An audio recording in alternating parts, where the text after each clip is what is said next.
सपने तो सपने होते हैं। एक समय की बात है, रामू नाम का एक बेहद आलसी आदमी था और साथ ही साथ गरीब भी था। वह कुछ भी मेहनत नहीं करता था, रोज जाता और भिक्षा मांगता था, लेकिन अमीर बनने का सपना देखता रहता था। वह दरवाजे दरवाजे जाकर भीख मांगकर अपना गुजारा करता था।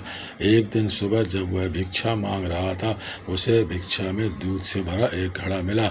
वह बहुत प्रसन्न हुआ और दूध का घड़ा लेकर घर की तरफ चल दिया। उसने दूध को उबाला, उसमें से कुछ दूध पिया, कुछ की खीर बनाई और बचा हुआ दूध एक बर्तन में डाल दिया। दूध को दही में बदलने के लिए उसने बर्तन में थोड़ा सा दही डाला। उसके बाद वह सोने के लिए लेट गया और लेटे हुए दही के बर्तन के बारे में सोच रहा था। नए नए विचार उसके मन में आ रहे थे और ही मन वो बहुत खुश हो रहा था। उसने सोचा, सुबह तक दूध दही बन जाएगा। मैं दही को मथकर उससे मक्खन बना लूँगा, फिर मक्खन को गर्म करके उससे घी बना लूँगा, फिर घी को बाज़ार में जाकर उसे बेच दूँगा और कुछ पैसे कमा लूँगा। उस पैसे से मैं एक मुर्गी खरीदूँगा। मुर्गी अंडे देगी, उन अंडों से बहुत सारे मुर्गी पैदा होंगे। फिर ये मुर्गियाँ सैकड़ों अंडे देंगी और मेरे पास जल्द ही एक पोल्ट्री फार्म होगा। वह कल्पना में डूबा रहा।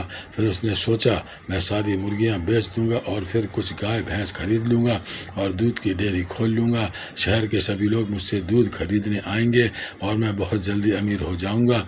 उसके पास सारा ऐश आराम का सामान होगा। फिर मैं अमीर परिवार की खूबसूरत लड़की से शादी कर लूँगा। फिर मेरा एक सुंदर सा बेटा होगा। अगर वह कोई शरारत करेगा तो मुझे बहुत गुस्सा आएगा और उसे सबक सिखाने के लिए मैं उसे डंडे से ऐसे मारूंगा। यह सोचने के दौरान उसने बिस्तर के बगल में पड़ा डंडा उठाया और मारने का नाटक करने लगा।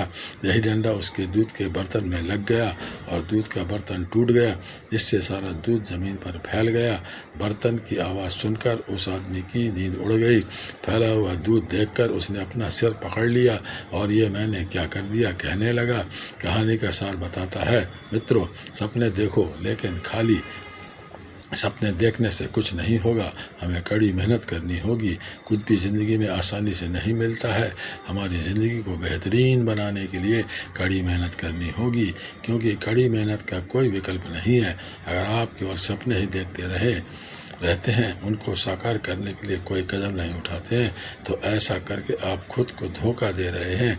इसलिए पहले खुद का कदम चूमने, खुद को तैयार कीजिए, फिर सफलता खुद आपके कदम चूमने आएगी। दुनिया वाले आपको जय जयकार करेंगे।